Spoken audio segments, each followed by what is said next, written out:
Hello friends, आज हम लोग प्रेजेंट, पास्ट और फ्यूचर इंडेफिनिट टेंस में कैसे एक्टिव से पैसिव वॉइस चेंज करते हैं यह देखेंगे।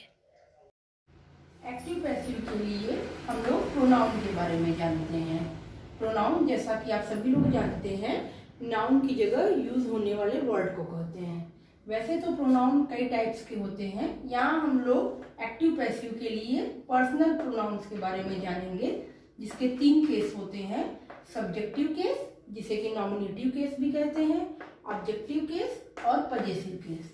और 3 पर्सन होते हैं, first person, second person and third person. First person का सब्जेक्टिव केस है आई, ऑब्जेक्टिव है मी, पजेसिव है माई।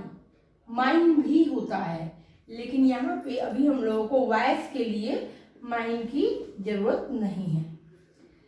फिर फर्स्ट पर्सन का ही प्लूरल है वी, ऑब्जेक्टिव केस इसका हो जाएगा अस और possessive our. Second person you है, जिसे तुम या आप कहते हैं, ऑब्जेक्टिव में भी यू और पजेसिव केस में योर। थर्ड पर्सन के सिंगुलर में 3 चीजें हैं, ही, शी, इट। ही और शी वह है जिसकी मीनिंग ही है पुरुष के लिए और शी है स्त्री के लिए। ही का हिम, हिज, शी का हर, हर, और इट के लिए इट एंड इट्स। और इसके प्लूरल में है दे, जिसकी मीनिंग है वे, और इसका objective case them and possessive case their. यहाँ ये पढ़ना इसलिए जरूरी है वॉइस के केस में कि हम जब एक्टिव वॉइस का से पैसिव वॉइस में जाते हैं तो एक्टिव वॉइस का जो सब्जेक्ट होता है वो ऑब्जेक्ट की जगह आ जाता है और ऑब्जेक्ट सब्जेक्ट की जगह आ जाता है। तो अगर हम उसका सब्जेक्ट ऑब्जेक्ट की जगह लिख रहे हैं तो हमें केस भी बदलना पड़ेगा।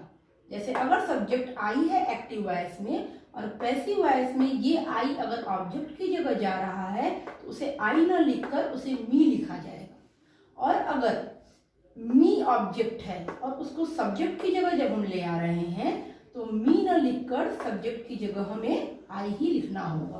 तो इस चीज को ध्यान में रखने के लिए ये हमें जानना होगा प्रोनाउन। इसका एक स्क्रीनशॉट ले लीजिए, फिर आगे हम लोग वॉइस के बारे में जानते हैं।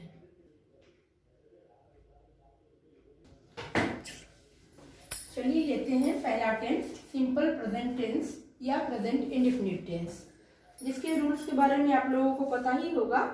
पहचान इसका होता है कि अगर लास्ट में ता है, ती है, जैसे वे लोग सोते हैं, वह दिल्ली से आता है, या इस तरह का कोई सेंटेंस हो तो वहां पे होता है प्रेजेंट इंडेफिनिट या सिंपल प्रेजेंट टेंस। इसका ट्रांसलेशन करते हैं, पहले सब्जेक्ट लेते हैं, फिर वर्ब का फर्स्ट फॉर्म आता है, या कभी कभी वर्ब के फर्स्ट फॉर्म के साथ एस या ईएस आता है, फिर ऑब्जेक्ट आता है, उसके बाद कॉम्प्लीमेंट यानी जो और चीजें बच रही हैं वो रिमेनिंग पार्ट्स आता है। ये भी आप लोगों को ध्यान होगा कि ही, शी, इट या किसी एक वचन मतलब सिंगुलर नाउन के साथ या किसी नाम के साथ वर्ब के फर्स्ट फॉर्म में एस या ईएस लगाते हैं, बाकी सबके साथ वर्ब का फर्स्ट फॉर्म आता है। इसके पैसिव वॉइस में आते हैं। पैसिव वॉइस में ऑब्जेक्ट सब्जेक्ट की जगह आ जाएगा। यहाँ वही बात है, सब्जेक्ट की जगह आएगा तो इसका केस भी बदल जाएगा। फिर इसके अकॉर्डिंग बीइंग वर्ब चेंज करेंगे, या तो इज, या तो आर, या तो एम। पैसिव वॉइस में हमेशा वर्ब का थर्ड फॉर्म ही लगता है। नेक्स्ट बाई लिखेंगे, उसके बाद आ जाएगा यहाँ पे सब्जेक्ट आ जाएगा, यानी जो हमारा सब्जेक्ट था वो ऑब्जेक्ट बन के आ जाएगा। यहाँ पे सब्जेक्ट यहाँ आएगा लेकिन ऑब्जेक्टिव केस में। एक एग्जांपल लेते हैं, नरेश शोर करता है। इसका ट्रांसलेशन हो गया नरेश मेक्स अ नॉइज। इस रूल को ध्यान में रखिएगा, नाम के साथ वर्ब के फर्स्ट फॉर्म में एस या ईएस ऐड होगा और ऑब्जेक्ट हो गया। तो ये हमारा बना एक्टिव वॉइस में। अब इसका बनाते हैं पैसिव वॉइस। ऑब्जेक्ट को उठा के पहले ले आना है, अनवॉइस, ये आ गया पहले अनवॉइस। अब अनवॉइस के साथ लगेगा इज, क्योंकि सिंगुलर है। अनवॉइस इज वर्ब का थर्ड फॉर्म, मेड बाय, ये उठ के यहाँ आ गया नरेश, तो पैसिव वॉइस हो गया unwise is made by Naresh. अब अगर इसके निगेटिव में देखें तो निगेटिव में यहाँ पे हम डू नॉट या डज नॉट का प्रयोग करते हैं। जहाँ वर्ब का फर्स्ट फॉर्म है वहाँ डू नॉट, और जहाँ पे वर्ब के फर्स्ट फॉर्म में एस या ईएस लगता है वहाँ डज नॉट होता है, और वर्ब हमेशा फर्स्ट फॉर्म में चला जाता है। तो एक एग्जांपल लेते हैं, आप मेरी सहायता नहीं करते हैं, you do not help me, ये हुआ एक्टिव वॉइस। अब इसका बनाते हैं पैसिव वॉइस। मी उठ के आ गया यहाँ पे यू की जगह पे, तो मी जब यहाँ आना है तो मी केस है ऑब्जेक्टिव, अब ये आ गया सब्जेक्ट की जगह, यानी सब्जेक्टिव केस इसका हो गया आई के साथ लगेगा एम, और निगेटिव सेंटेंस है तो नॉट लगेगा ही।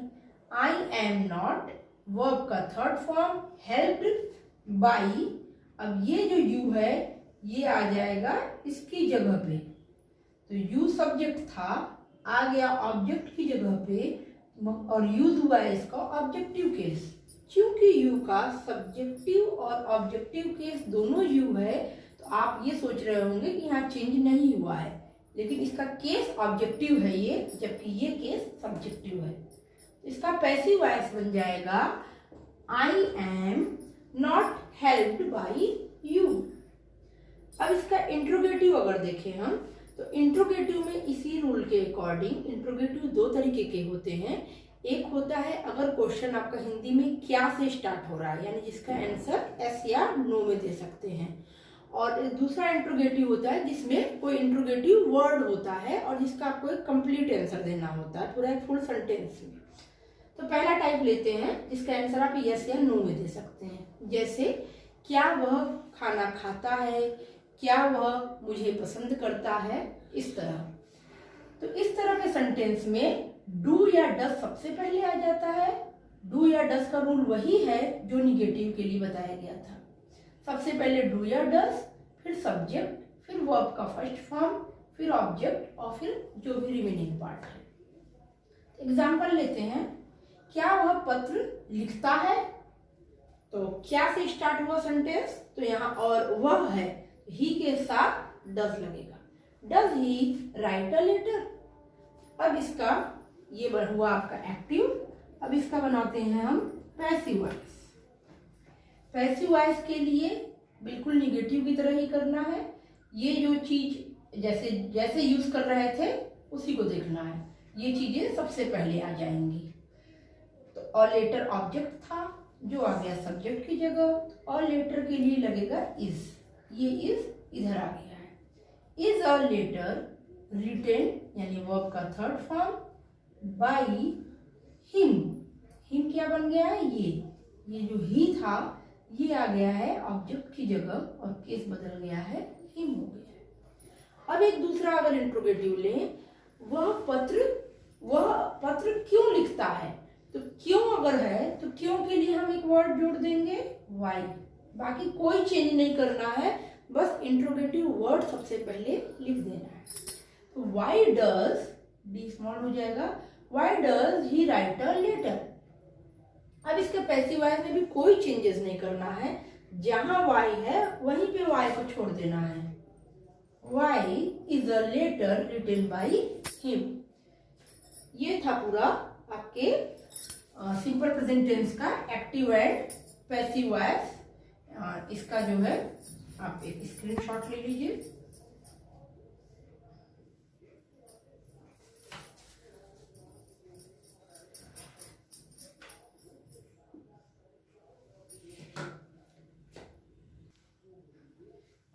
नेक्स्ट देखते हैं हम लोग simple past tense. Simple past tense simple present tense की तरह ही है कि कोई काम जो कि एक हैबिट में है मगर पास्ट टेंस में है तो जो है वो होगा पास्ट इंडेफिनिट टेंस या सिंपल पास्ट टेंस।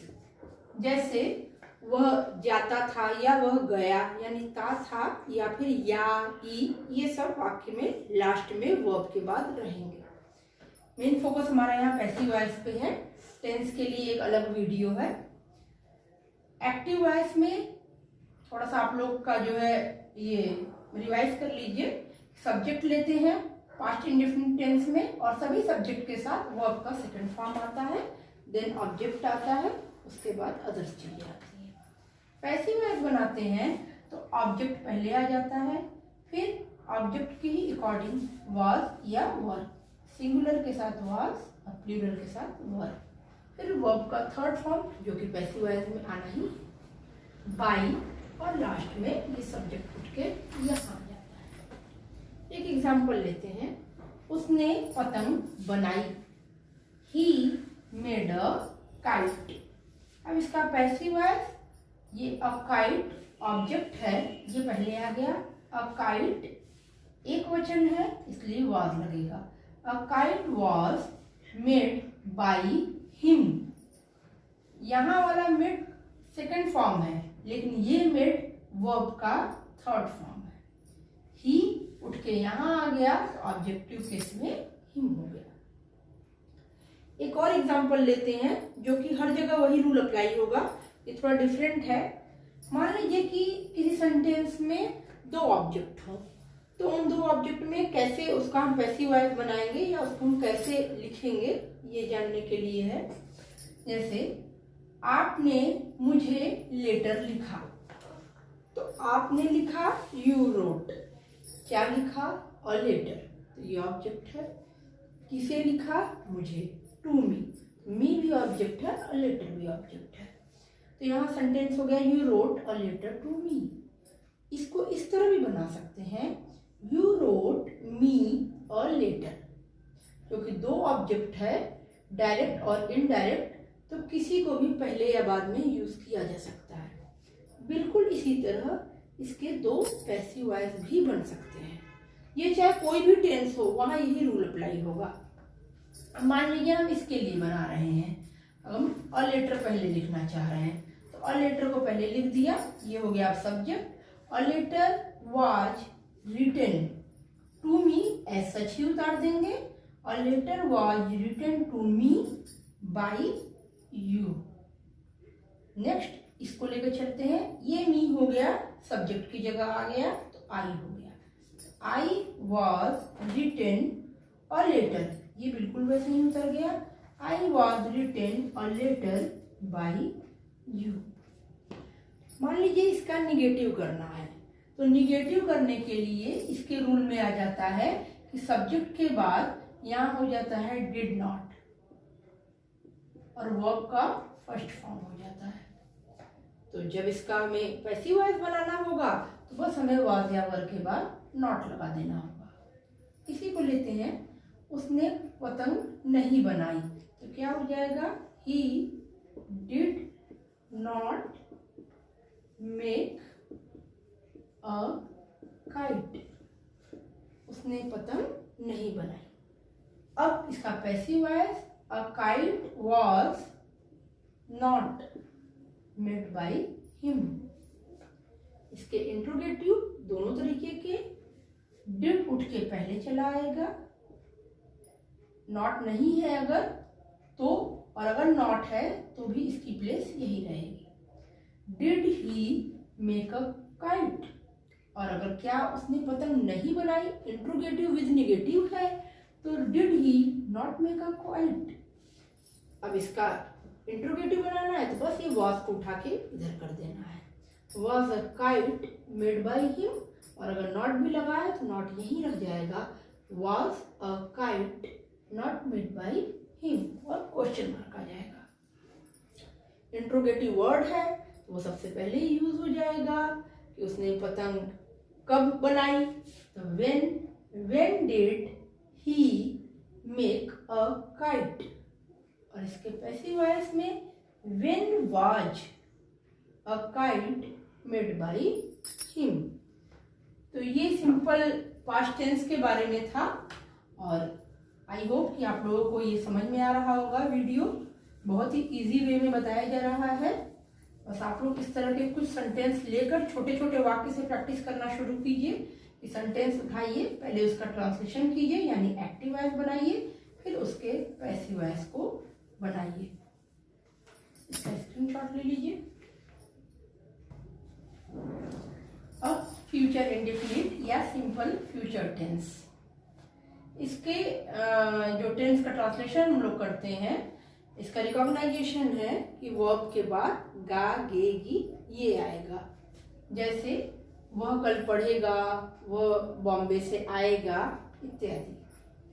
इसके ट्रांसलेशन में पहले सब्जेक्ट आता है, फिर विल या शैल आता है, उसके बाद ऑब्जेक्ट आता है। आई और वी के साथ केवल ये दोनों सब्जेक्ट है जिनके साथ शैल आएगा और बाकी सबके साथ विल आएगा। हालांकि स्पीकिंग में आप केवल विल का यूज कर सकते हैं। अब इसके पैसिव वॉइस की बात करें तो वही सेम रूल, ऑब्जेक्ट पहले आ जाएगा, फिर विल या शैल अब इस ऑब्जेक्ट जो कि सब्जेक्ट बन गया है उसके अकॉर्डिंग आएगा। देन यहाँ एक वर्ड ऐड होगा बी, यानी विल बी या शैल बी। वर्ब का थर्ड फॉर्म जो कि आपके एक्टिव पैसिव वॉइस की यानी पैसिव वॉइस की पहचान है। फिर बाई और ये सब्जेक्ट उठ के यहाँ चला आएगा। एक एग्जाम्पल लेते हैं, वह आपको बुलाएगा। ही सब्जेक्ट, विल लगेगा, ही विल, सॉरी यहाँ पे एक चीज है, यहाँ लगता है वर्ब का फर्स्ट फॉर्म, वर्ब नहीं मेंशन हुआ था, तो विल या शैल के बाद वर्ब का फर्स्ट फॉर्म लगेगा।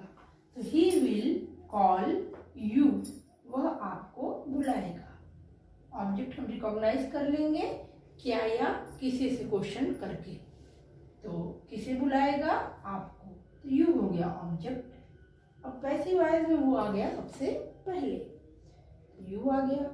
यू के बाद क्या लगाएंगे हम? विल लगता है, विल, फिर आ जाएगा पैसिव वॉइस में be, you will be, verb का थर्ड फॉर्म कॉल्ड बाई, ये ही उठ के यहाँ आया तो हिम बन गया, you will be called by him. एक निगेटिव देखते हैं, मैं कविता नहीं लिखूंगी। आई के साथ शैल यूज करना है। शैल नॉट अगर निगेटिव है तो नॉट इन्हीं के तुरंत बाद ऐड हो जाएगा। I shall not write a poem. Passive voice में अ पोम पहले आ जाएगा। A poem will not be written by me, I हो गया मी। नॉट के लिए ध्यान ये रखना है कि यहाँ पे विल बी या शैल बी के बीच में ही नॉट आएगा, यानी विल नॉट बी हो जाएगा या शैल नॉट बी हो जाएगा। नेक्स्ट ध्यान ये रखेंगे कि आई या वी होने पे तो शैल लगेगा, लेकिन उसके अदर्स कुछ भी होए तो हमें विल लगाना है। अब यहीं पे अगर हमारा विल होता लेकिन कोई ऑब्जेक्ट ऐसा होता जो यहाँ सब्जेक्ट बनता, तो आई या वी अगर होता तब हम यहाँ शैल कर देते। तो यहाँ अ पोएम है तो पोएम के साथ हम शैल नहीं लगा सकते हैं, विल लगाएंगे। इस चीज का ध्यान रखना होगा। एक इंट्रोगेटिव लेते हैं, क्या श्वेता सेब खाएगी? Will Shweta eat the apple? इसका आ जाइए पैसिव वॉइस में, will the apple be eaten by Shweta, यानी बस कुछ नहीं करना है, यहाँ पे विल या शैल को उठा के पहले कर देना है, फिर बी है, फिर बाकी सारे रूल सेम है। कोई और इंट्रोगेटिव वर्ड है तो वो यहाँ पहले ऐड हो जाएगा। कब वो एप्पल खाएगी? कब के लिए? वेन पहले आ जाएगा। When will Shweta eat the apple? Passive voice में when will the apple be eaten by Shweta. तो ये सिंपल से रूल्स थे एक्टिव पैसिव वॉइस के लिए। अगर आप एक यानी पॉजिटिव सेंटेंस का रूल याद रखेंगे तो निगेटिव और इंट्रोगेटिव अपने आप बना लेंगे, अगर आपका सेंटेंस वाला पोर्शन क्लियर है तो, कि कैसे निगेटिव में कैसे बनता है और इंट्रोगेटिव में कैसे बनता है। नेक्स्ट पैसिव वॉइस बनाने के लिए ये चीज पहले भी बता चुके हैं कि ट्रांजिटिव और इनट्रांजिटिव वर्ब को देखते हुए ही बनेगा, यानी ट्रांजिटिव वर्ब अगर होंगे तभी पैसिव वॉइस बनेगा। ट्रांजिटिव और इनट्रांजिटिव वर्ब वाला लेक्चर एक दूसरा है, इसका स्क्रीनशॉट लीजिए, और अब बाकी के टेंस का पैसिव वॉइस हम लोग नेक्स्ट वीडियो में देखेंगे। थैंक यू एंड जय हिंद।